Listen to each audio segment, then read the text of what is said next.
Bonjour, bonjour, bienvenue. Nous sommes toujours sur le plateau de Batijournal TV. Cet après-midi, et nous sommes toujours au Mondial du bâtiment, et cet après-midi, nous allons parler innovation. On va parler innovation avec quelques lauréats du concours de l'innovation Batimat. À ma gauche, Xavier Soul, vous êtes PDG d'Apvent et vous avez obtenu un prix avec un logiciel qui s'appelle Twinmotion. Merci. À côté de vous, monsieur Yann Legrandois. Vous êtes responsable marketing produit chez Conir et vous avez obtenu également un prix pour quel produit? Pour une extension d'habitat, Extenska, plus. D'accord, merci. À côté de vous, monsieur Alexandre Lunard. Vous êtes représentant d'une société japonaise qui s'appelle, alors j'espère que je ne vais pas écorcher le nom, Suketi ou Suteki. Voilà. Suteki. Et vous avez obtenu un prix également avec quel produit? Le Suteki Wood System. Suteki Wood System. Merci. Monsieur Marc Trella, vous êtes responsable marketing chez ELM Leblanc Bosch et vous avez obtenu également un prix avec quel produit? Avec le LM Touch, un thermostat connecté. D'accord. Et enfin, à côté de moi, monsieur Jean-Marie Lanfranchi. Vous avez obtenu un prix, vous représentez l'Ofenroca. Vous êtes directeur marketing et vous avez reçu un prix pour un receveur un peu spécial. C'est ça, un receveur de douche Cartel avec un échangeur de chaleur intégré. Merci. Alors on va commencer par vous, monsieur Soul. Expliquez-nous un petit peu de quoi il s'agit. En quoi votre système, votre logiciel est innovant. Et d'où il vient surtout. Parce qu'on n'est pas tous des spécialistes de l'informatique. Il vient de la société Cara, qui est une société strasbourgeoise composée de plein d'architectes et qui ont mis au point le premier logiciel actuel d'immersion qui permet donc en temps réel de se promener à travers tout projet à la façon d'un drone. C'est-à-dire qu'en temps réel, vous promenez, vous naviguez dans tout l'espace de votre projet. Son originalité, c'est sa compatibilité avec tous les modeleurs d'Archicad, Revit, etc. Et le fait qu'on soit réellement en instantané, en train de constater ce qui se passe dans l'espace. D'accord, donc c'est un système complètement ouvert. Complètement ouvert. Voilà. À qui s'adresse-t-il? Qui va pouvoir utiliser ce système et pour quels objectifs, pour quelles utilisations? On est centré sur les questions d'architecture et d'urbanisme, donc ça s'adresse à tous ceux qui ont affaire au projet d'architecture et d'urbanisme. Donc évidemment les architectes qui sont au cœur de ces questionnements, mais les urbanistes, les maîtres d'ouvrage, tout opérateur qui a un questionnement sur ce que va être son projet, comment on peut le simuler, le vivre avant de le construire, est concerné par ce type de technologie. Alors on est dans la maquette numérique là Bien entendu, oui. On est la présentation de la maquette numérique. De fait, nous avons essentiellement des projets qui n'existent pas. On n'a que les nombres, nous n'en avons pas encore la réalité. Voilà, donc en fait là vous allez présenter un projet qui n'existe pas, ça va permettre aux maîtres d'ouvrage de le voir, ça va permettre, si c'est sur un quartier, aux élus de pouvoir voir à quoi ressemblera cet îlot ou ce quartier. C'est ça? Oui, ce qui est symptomatique, c'est qu'on s'inscrit tout à fait dans cette nouvelle démarche du BIM, où il y a une nouvelle temporalité du projet, il y a une nouvelle façon de dialoguer avec les gens qui conçoivent l'espace et ceux qui vont les utiliser. Et de fait, pouvoir partager en temps réel l'expérience du bâtiment projeté avec le maître d'ouvrage, avec le maître d'usage ou avec l'architecte, c'est quelque chose qui est tout à fait nouveau, qui est lié au progrès technologique et qui est lié aussi aux nouvelles approches, une nouvelle façon de penser le projet. Ça modifie radicalement la manière dont on dialogue avec son client quand on est un architecte. Alors ça veut dire, est-ce que c'est aussi quelque chose qui est évolutif dans le temps? C'est-à-dire, est-ce que je vais pouvoir, au fil du temps, modéliser différemment en fonction des usages, par exemple, du bâtiment? Entre autres, on s'en sert au moment de la conception, on met autour de la table les gens qui sont concernés, et en temps réel, l'architecte peut modifier, peut assouplir, peut augmenter, peut simuler dans l'espace du temps et de la météorologie. Je peux voir comment sera mon projet l'hiver, en plein été, le matin, le soir. Je peux même le faire vieillir. Et qui plus est, on peut faire la simulation de son déroulé. C'est-à-dire qu'on voit le projet sortir du sol, on voit les fondations, on voit... et on est en train d'abolir la représentation du temps dans l'architecture, puisque de fait, aujourd'hui, on demande entre autres à l'architecte d'être responsable de son projet jusqu'à sa mort. On chemine doucement vers son obsolescence et nous la mettons en scène. D'accord. Et aujourd'hui, c'est un produit donc on peut voir sur Batimat. Hein, On en voit partout. Alors, on a un succès d'enfer. Donc de la Chine jusqu'à Batimat, tout le monde de la Chine jusqu'à Batimat, tout le monde le voit. Et je peux vous dire qu'on l'a vu sur ce plateau hier. Tout à fait. Avec un de ses créateurs. Mais l'avantage des produits de ce type, c'est que c'est tellement agréable, c'est tellement jouissif que tout le monde a envie de le démontrer, de l'utiliser. C'est tellement agréable de regarder des images, se promener dedans. On est sur le côté, il y a un petit côté jeu vidéo. Hein, il y a un petit côté, tout à fait. D'ailleurs, au cœur de ces technologies, la révolution, c'est qu'on utilise les GPU, on utilise les cartes graphiques qui ont été développées pour les jeux et on les adapte avec les interfaces pour un travail plus professionnel autour de l'architecture. Et aujourd'hui, le logiciel est commercialisé. Oui, depuis quelques mois. Oui. Et on sort évidemment une nouvelle version pour Batimat. Nous avons une version 2016. Une nouvelle version pour voilà. Batimat. On l'a déjà présenté quand j'étais à la Chine, c'est que réellement nous sommes allés en Chine il y a quelques mois et on a eu un succès radical. D'accord. Succès radical donc avec Twinmotion. Twinmotion. Merci beaucoup. Et je vais vous donner maintenant la parole à Conir. J'imagine que vous aussi, vous travaillez un peu sur la maquette numérique. On a commencé, oui. Mais on ne va pas parler de ça. On va parler d'aménagement extérieur. Donc, est-ce que vous pouvez nous expliquer, nous rappeler le nom donc, du système et nous expliquer en quoi il est innovant, évidemment? Alors, nous, on a, on va dire, lors de la précédente édition de Batimat, présenté ce nouveau produit d'extension d'habitat que nous avons appelé Extenska. Donc, qui est destiné au marché de l'habitat individuel et qui tend à proposer des solutions à la fois de rénovation des maisons existantes, de l'habitat individuel existant, mais également, surtout, pour, agrandir l'espace habitable existant. Quand on sait qu'on a une pression du foncier qui est quand même assez important ces dernières années, je dirais que le particulier réfléchit à deux fois et hésite en se disant: vais-je revendre pour acheter au même prix ou agrandir. Ou agrandir, voilà. Donc, il y a un peu plus de 3 ans, on a entamé une réflexion sur ce constat. Rapprochez un tout petit peu votre micro. On a entamé donc une réflexion sur ce constat et ses objectifs. Et donc, on a proposé une première solution d'extension d'habitat, qui est en fait une extension d'habitat qui est rapportée sur une maison existante, plutôt à toiture plate, dans lequel on peut, laisser loisir à de la créativité. On vient poser sur la toiture, c'est ça? Non, on vient poser contre la façade de la maison, avec donc une structure aluminium, puisque nous sommes un concepteur gamiste de menuiserie aluminium. Donc avec une structure aluminium, une ossature toit qui se trouve qui est en bois. Et puis on vient agrémenter cette extension d'habitat avec des équipements au gré des envies du particulier. Donc on peut y apporter, alors, outre les menuiseries que nous fournissons, nous pouvons également rajouter un puits de lumière. Nous pouvons travailler sur les surfaces extérieures en rajoutant un système de pergola. On a la possibilité de rajouter des coursives également, avec des poteaux déportés, une structure déportée. Voilà, on a le loisir de jouer avec l'ensemble des produits qui sont proposés par Conir aujourd'hui. Mais je vais être un peu provocant, mais c'est une véranda que vous me proposez là. Une véranda, par essence, c'est une surface qui est non chauffée. L'extension d'habitat, si on parle d'innovation, on l'a vraiment voulu pour qu'elle soit une véritable pièce à vivre. Donc en fait, on vient ajouter une pièce à la maison. On vient ajouter de la surface habitable à la maison. D'accord.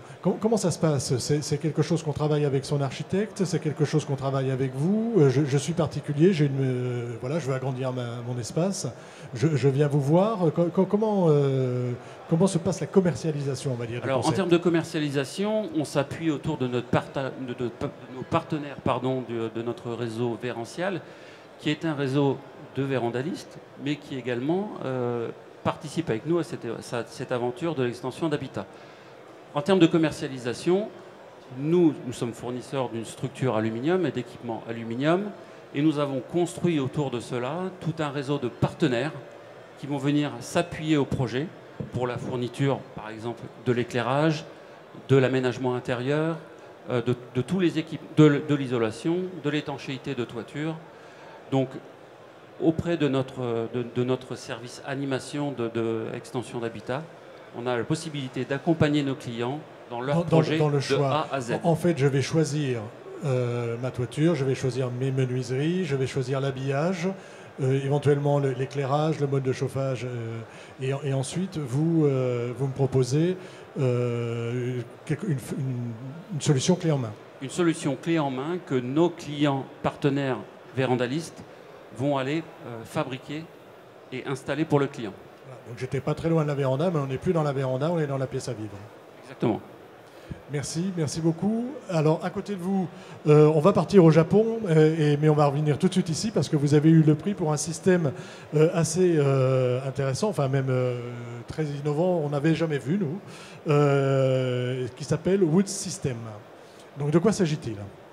Alors, c'est effectivement un système innovant, Rapprochez mais en même temps un système traditionnel, donc basé un petit peu sur les deux. Donc, c'est un système d'assemblage d'ossature bois pour construire du bâtiment, donc de la maison. Ça peut être également de l'extension ou du grand bâtiment. Je vais vous demander vraiment de rapprocher votre micro. Ou du grand bâtiment, on va dire tout type de construction bois, que ça parte de l'extension à la maison, à la construction, au marché public, à l'école, etc.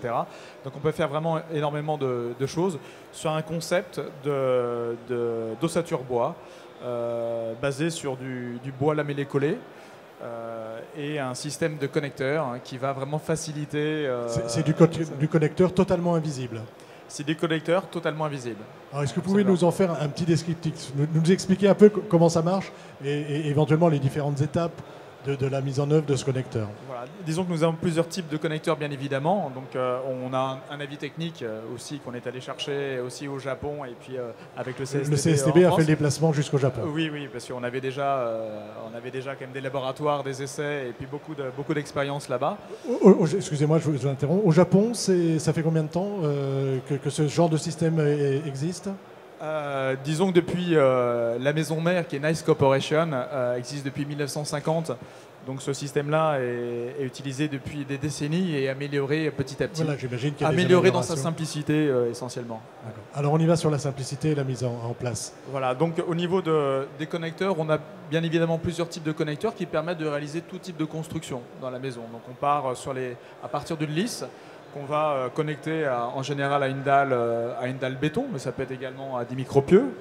On part sur le bas, on va aligner ces lisses, et après il y a des connecteurs en H en partie basse, qui vont assembler après les lisses aux poteaux. À partir des poteaux, vous avez d'autres types de connecteurs qui vont être des connecteurs de ce type-là pour les poutres. Donc, qui vont être centrés sur un goujon, un petit peu à l'arrière qui va consolider le système sur lequel on va venir glisser le connecteur en type S, puis bloquer le tout avec une petite pièce donc en plastique. Et après, le tout sera auto-centré, voilà, avec derrière un goujon qui va bloquer le tout. Donc on est dans un système extrêmement simple à l'assemblage. Simple à l'assemblage, ça vient du Japon, donc au niveau sismique, je pense qu'on est bon. Également, voilà. Après, on peut aller au Japon, jusqu'au niveau 7,2 sur l'échelle de Richter. Bien évidemment, nous, on n'en a pas besoin. Maintenant, ça ne suffit pas. Il faut également que les fondations soient prévues. Oui, bien sûr, mais en fait, le système constructif Absolument. en lui-même répond. Après, il faut mettre tout ce qu'il y a autour. Absolument. Commercialisation, on en est où? Vous vous installez en France? Comment ça se passe? Sur la commercialisation, on recherche des partenaires. On recherche des partenaires pour les montages du système. Parce que nous, on vend donc un système qui va être préparé. On part à partir d'un projet, en général un projet architecte. À partir de ce projet architecte, on va essayer de se coller au maximum au plan d'architecte, le suivre à 100%. Si on voit qu'on ne peut pas pour des histoires de portée, plutôt mécaniques, on va proposer des implantations, des repositionnements de poteaux sur certaines, par exemple, ou de poutres pour certains emplacements. Et puis après, une fois que le projet est validé, il va partir en plan de fabrication et puis après en usine en montage. Pour la commercialisation, c'était la question. C'était la question. Voilà. Pour la commercialisation, il est destiné à plusieurs types. Ça peut être à une maîtrise d'ouvrage directement qui peut acheter le système déjà qui est préparé, prémonté avec son plan de fabrication et qui va avoir ses propres entrepreneurs pour monter le système.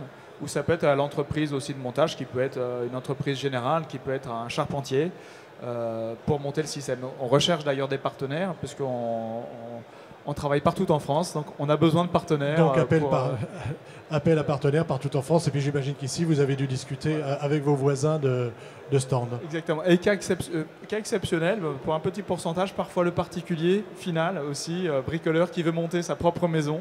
Donc on a pourra utiliser aussi. Exactement, pour certains cas. Merci beaucoup. Alors on va passer à vous, monsieur Alexandre Lunard. Excusez-moi. Monsieur Trellard.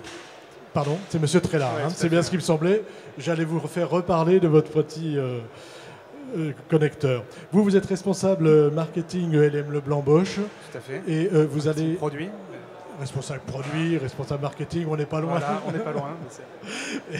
Enfin, j'espère qu'on oui, n'en est pas loin. On verra. Et donc, allez-y sur le système. Rappelez-nous son nom et expliquez-nous en quoi il est innovant. C'est un thermostat connecté qui s'appelle le ELM Touch, qui est distribué en France sous la marque ELM Leblanc. Rapprochez un petit peu votre micro. Sous la marque ELM Leblanc, sous le nom ELM Touch.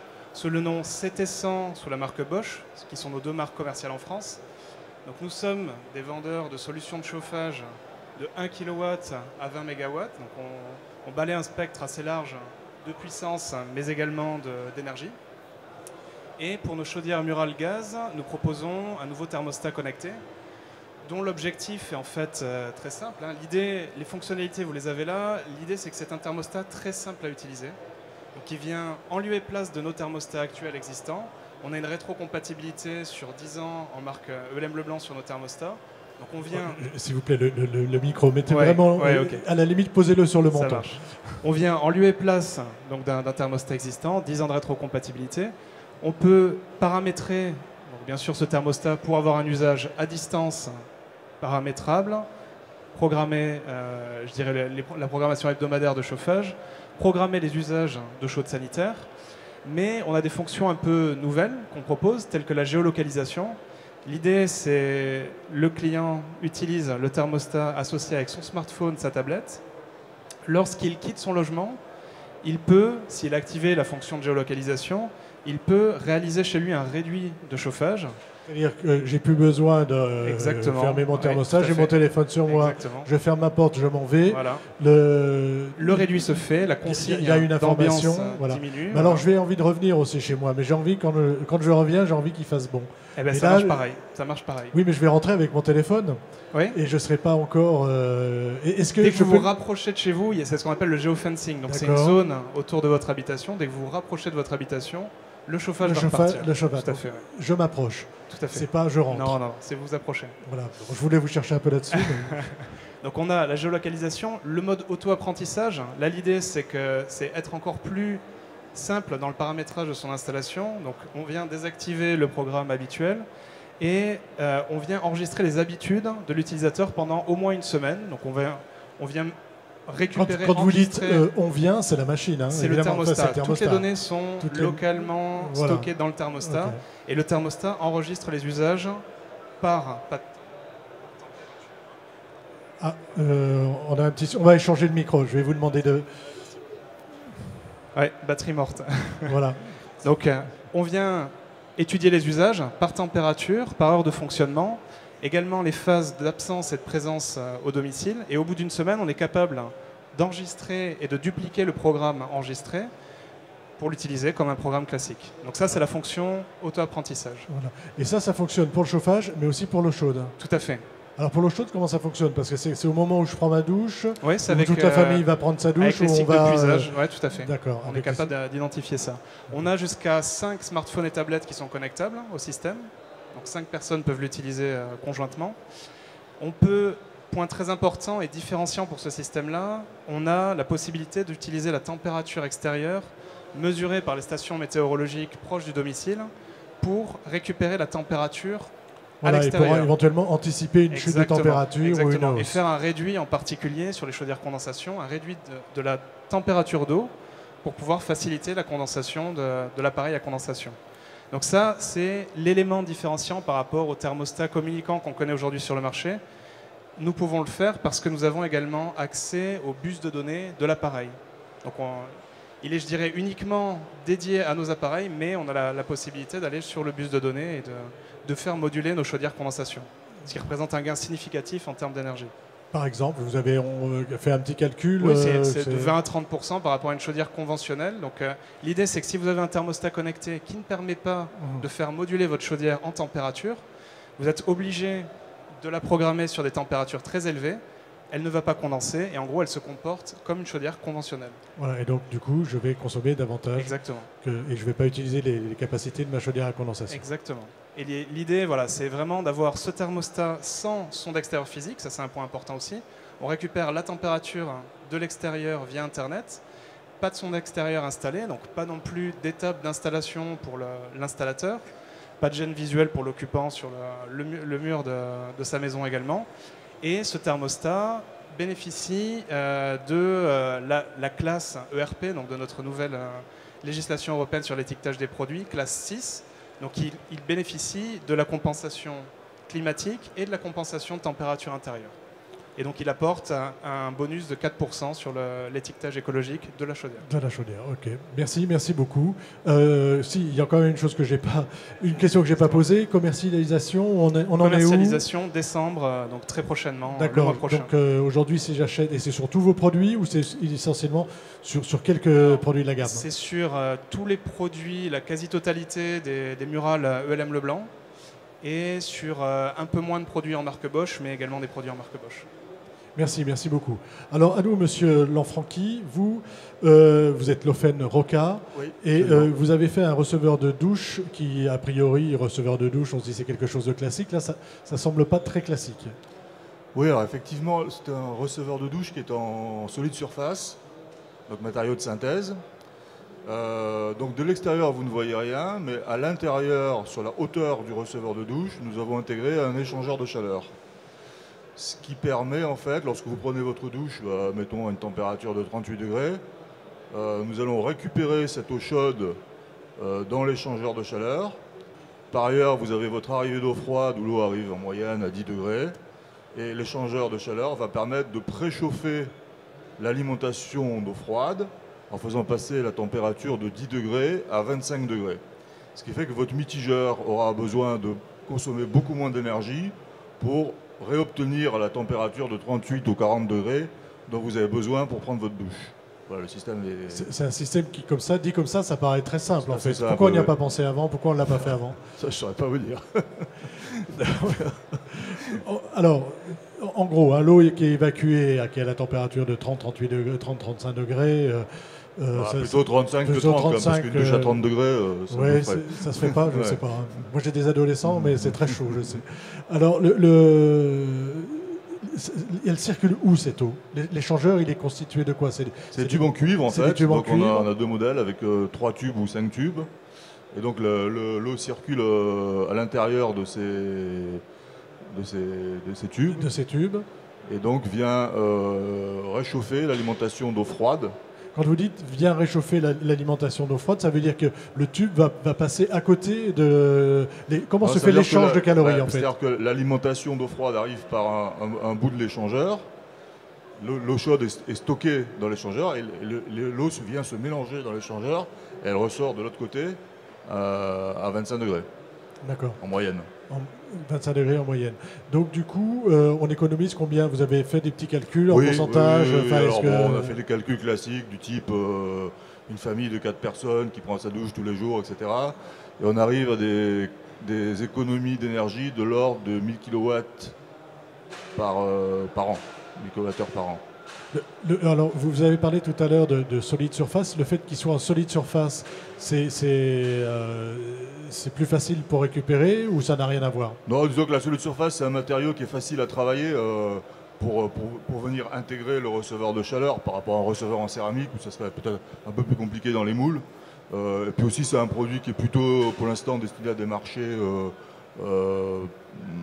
sur des receveurs qui ne sont pas des receveurs basiques. Quoi, on est plutôt sur l'hôtellerie ou sur... Alors l'hôtellerie, vous avez raison d'en parler, c'est un excellent exemple d'application parce qu'on sait très bien, tous autant qu'on est, qu'on a tendance à prendre des douches un peu plus longues à l'hôtel. On paye pas l'eau, donc on peut se laisser aller à prendre des douches un peu plus longues. On peut se laisser aller à voir un bain. Ouais. Donc effectivement, une des applications intéressantes de ce produit, c'est l'hôtellerie. Parce que là, les économies sont encore plus importantes. Oui, parce que pour le coup, ont vraiment Ouais. un gros besoin. Alors, autre chose, moi j'aime bien les douches à l'italienne. Est-ce que ça fonctionne aussi avec ce système-là? C'est pas prévu. C'est pas En prévu. fait, il faut vraiment que les deux soient paramétrés ensemble, le receveur de douche et l'échangeur D'accord. de chaleur. Donc c'est pour le moment. Vous ne pouvez pas juste mettre votre échangeur de on peut pas chaleur, mettre- l'enterrer dans votre... et l'enterrer non, dans la dalle. C'est pas prévu comme ça. C'est non. pas prévu comme ça. D'accord. Alors même question, commercialisation, quand et où est-ce que je le trouve d'ores et déjà et à qui? C'est plutôt vers les installateurs que vers le particulier ou vous visez aussi le particulier dans les GSB Alors, ça sera peut-être l'étape ultime. Alors, commercialisation, pour répondre à votre question, c'est avril 2016. Donc, on a profité de cette belle vitrine qu'est le Mondial du bâtiment pour le présenter en avant-première. Mais il ne sera disponible sur le marché qu'en avril. Et en plus, vous avez obtenu un prix. En plus, donc, on a bien fait. Voilà pour la commercialisation. Le réseau, c'est le réseau classique des grossistes chauffage sanitaire. Et dans un premier temps, un marché surtout professionnel, l'installateur, et on va aussi viser la prescription hôtellerie pour ce type de produit. Alors, dernière question, un peu par rapport au prix, au coût du matériel. Bon, j'imagine qu'on renchérit, vous aviez dit tout à l'heure, on était assez haut de gamme. Ouais. On renchérit un petit peu le coût par Ouais. rapport à un receveur qui ne serait combien en plus, j'allais dire, et est-ce que j'imagine que vous l'avez fait, le calcul de retour sur investissement? Alors, on est sur des receveurs de douche qui, sans l'échangeur de chaleur, sont en moyenne, ça dépend des dimensions, etc., mais à peu près à 1 000 € en prix public. Avec l'échangeur de chaleur, on arrive à 1 700 €, donc le surcoût est d'environ 700 €. Alors pour répondre à votre question, ça dépend un prix du Oui, ça dépend après kilowattheure. Moi j'ai regardé sur ma facture chez moi par curiosité. Ah, parce que vous en avez un chez vous? Non, mais Non. j'ai regardé combien j'économiserais si je le mettais chez moi. Si c'est moi c'est 10 centimes, il y a peut-être des endroits où c'est 15 ou c'est 20. Alors sur cette base-là, on peut dire que 1000 kWh, on économise 100 € par an. Alors après, si c'est plus cher, c'est 150 ou 200 €. Donc on va avoir un temps de retour qui va être compris à peu près de 6 à 7 ans chez le particulier et probablement beaucoup plus rapide dans l'hôtellerie. Oui, bien sûr, parce que Ouais. pour la raison que vous expliquiez Voilà. tout à l'heure. Ouais. Merci beaucoup. Alors, bravo pour toutes ces innovations. Mais ce qui peut être aussi intéressant, puisque je vous ai un peu sous la main, c'est de revenir sur l'innovation et vous dire, enfin, avoir un petit débat sur c'est quoi l'innovation dans le bâtiment, en fait. Parce que nous, moi qui suis le monde du bâtiment depuis une bonne quinzaine d'années, j'ai vu des innovations, mais j'ai aussi vu des innovations qui n'ont pas abouti finalement à une commercialisation, dont on n'entend plus parler aujourd'hui. Et je voulais savoir un peu comment on fait à la fois cet aspect innovant, cet aspect innovation, et puis savoir qu'un jour il faudra quand même le vendre et faire correspondre, on va dire, l'offre à la demande par rapport à l'innovation. Qui veut se lancer?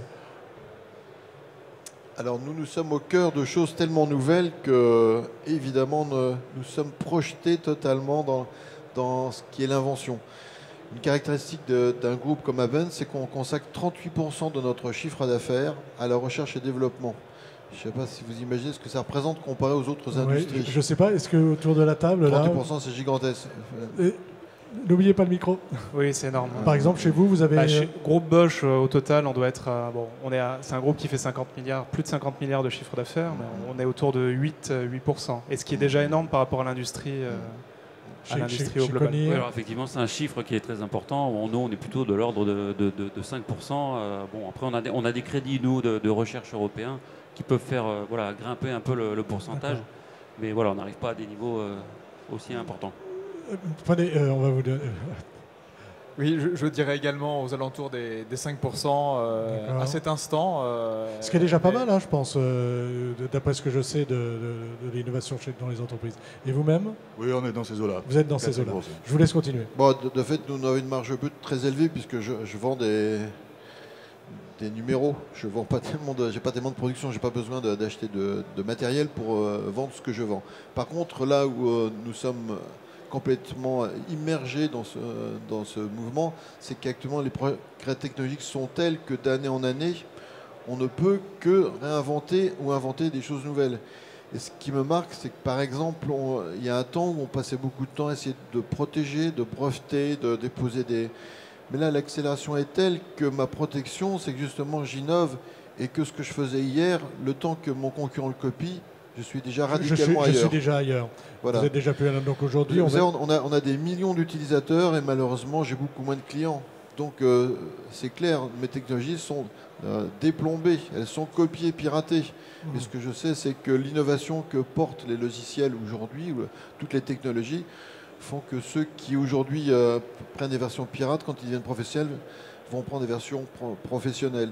Et donc cette déprotection liée à l'accélération de la technologie, c'est une chose qui nous marque beaucoup, nous, dans le domaine des technologies. D'accord. Donc du coup, vous avez des technologies qui sont très ouvertes.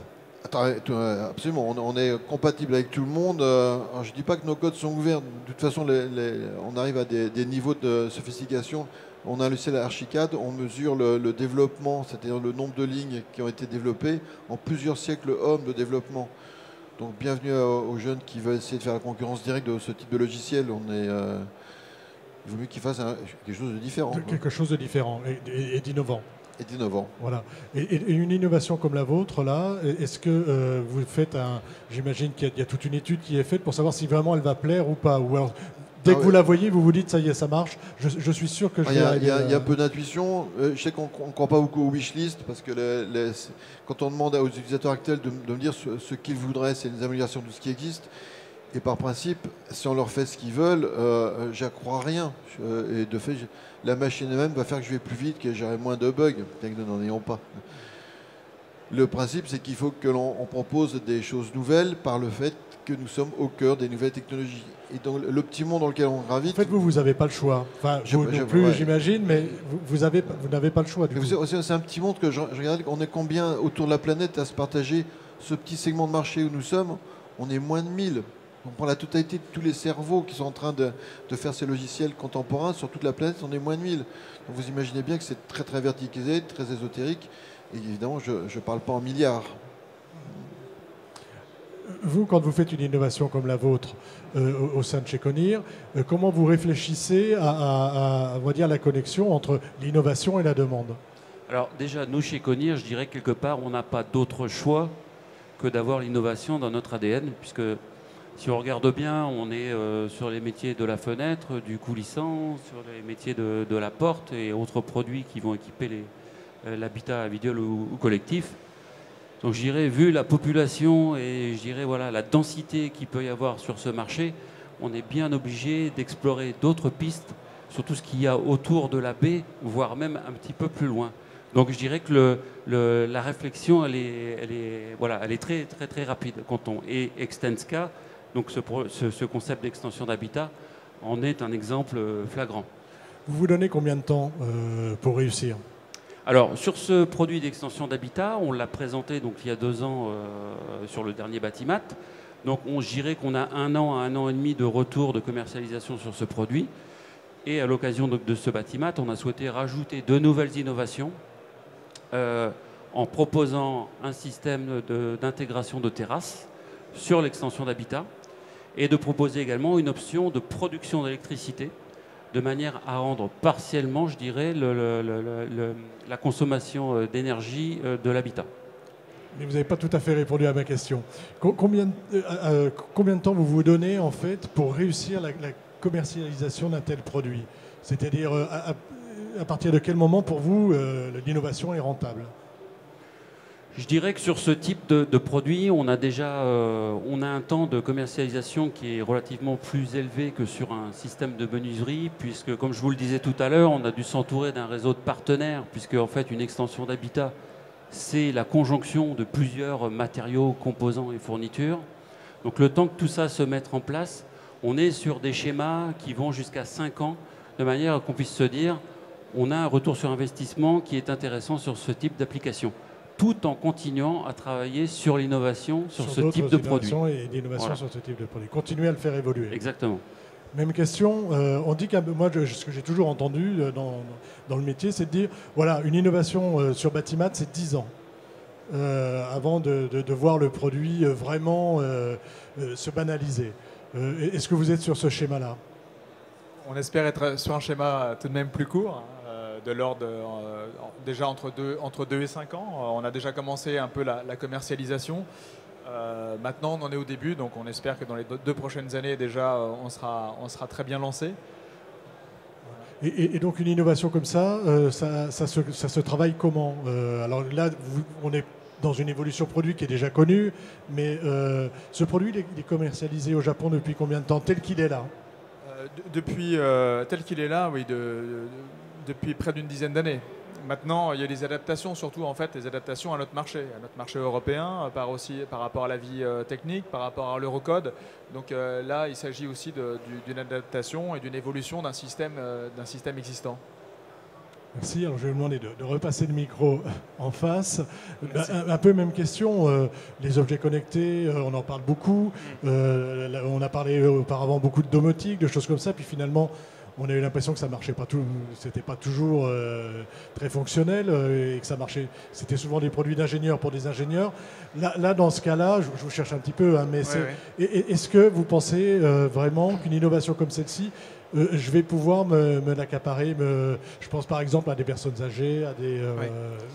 Alors déjà, juste pour rebondir sur ce qui a été dit précédemment également, c'est clair que l'innovation, c'est devenu, je dirais, la condition de survie des entreprises. La qualité, c'est acquis.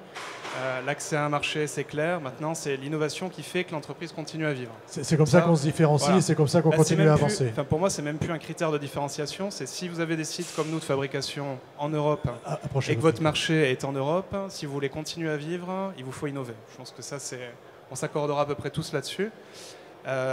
Si on prend...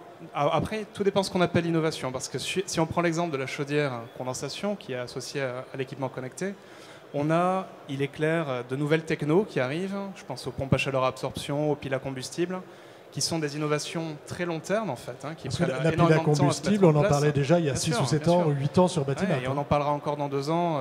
Ça met du temps à percer. Donc ça, c'est l'innovation, je dirais, dans le sens communément admis d'invention qui doit avoir un succès commercial après. L'innovation, ça peut aussi être, et on le présente cette année, c'est aussi remettre une dose, par exemple, d'émotion dans des produits comme les chaudières, par exemple, qui aujourd'hui étaient des produits assez délaissés du client final. Les remettre sur le devant de la scène avec des designs assez impressionnants, comme vous pourrez le constater sur notre stand Bosch, où on a des thermostats qui sont maintenant des objets de design, je dirais, qui sont des équipements d'objets intérieurs. L'idée, c'est un peu comme mon téléphone, c'est d'aller chercher le consommateur, enfin d'aller chercher l'installateur sur le design aussi, exactement, pas que sur la technologie qu'il y a. Vous parliez d'objets conçus pour des ingénieurs, là on parle au particulier maintenant, et on lui parle harmonie avec son espace intérieur. Pour revenir sur votre question sur je dirais, l'émergence des équipements de domotique et la non-percée en fait des équipements de domotique.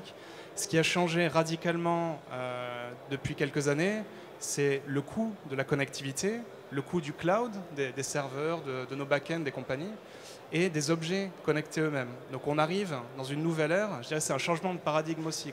C'est qu'aujourd'hui on a une quasi-totalité d'objets qui peuvent être connectés maintenant, et Bosch produisant à la fois des produits blancs, l'électroménager, l'électroportatif, des tondeuses, des systèmes de sécurité, des caméras de surveillance, on imagine assez aisément comment tous ces systèmes peuvent se combiner pour fournir des fonctionnalités nouvelles, utiles, mais simples à appréhender.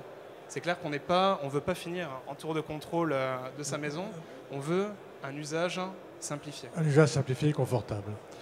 Même question pour vous, quand vous développez un produit comme celui-ci, vous imaginez le service qu'il va rendre, mais au niveau de la société, combien de temps vous vous donnez, comment vous réfléchissez à la fois à l'innovation technologique du produit et aussi à la manière de le vendre et de le faire apprécier des installateurs et des clients. Alors déjà, pour rebondir sur ce que disait monsieur, je dirais que ce qu'il a dit par rapport à des sociétés qui produisent en Europe et qui ont des marchés européens est très vrai, et ça l'est encore plus lorsqu'on produit en Suisse. Laufen est la marque haut de gamme du groupe, les usines sont en Suisse, et c'est pas le pays où le coût de manœuvre est le moins cher. Il y aurait donc des pays où la manœuvre est plus chère qu'en France. Oui. Donc, une société qui est dans le secteur de la salle de bain en Suisse, elle est condamnée à innover. À innover, il n'y a pas d'autre solution. Parce que, donc, ça peut être de deux manières. Ça peut être par le design. Dans la salle de bain, c'est quand même un élément très important. Donc, c'est vraiment un axe de développement de l'offre. D'où la solide surface, par l'utilisation de solide surface. De nouveaux matériaux. Enfin, je ne vais pas en parler ici, c'est ni le lieu ni le moment. Mais on a beaucoup d'innovations en termes de produits, de matériaux, etc. Parce que c'est nécessaire lorsqu'on produit en Suisse. Après, pour répondre un peu plus précisément à votre question, ce type de produit, on n'attend pas un retour de vente avant 2 ans, parce que le particulier, je ne pense pas qu'il soit encore très mûr pour aller vers ce genre de produit. Donc ça va passer essentiellement par de l'hôtellerie. Il faut faire connaître la solution, il faut faire de la prescription. Entre le moment où on commence à parler d'un produit, à le prescrire, et le moment où l'hôtel va sortir de terre et finir d'être construit, puisqu'on arrive en fin de cycle, on est dans le second œuvre, eh ben, il va se passer plus ou moins 2 ans. Donc D'accord, il y a 2 bonnes années avant de voir les ventes décoller. De voir les ventes décoller. Ok, bah écoutez, merci beaucoup messieurs d'avoir participé Merci à vous. À ce petit round de l'innovation. J'ai failli dire isolation. Et je vous souhaite une bonne après-midi.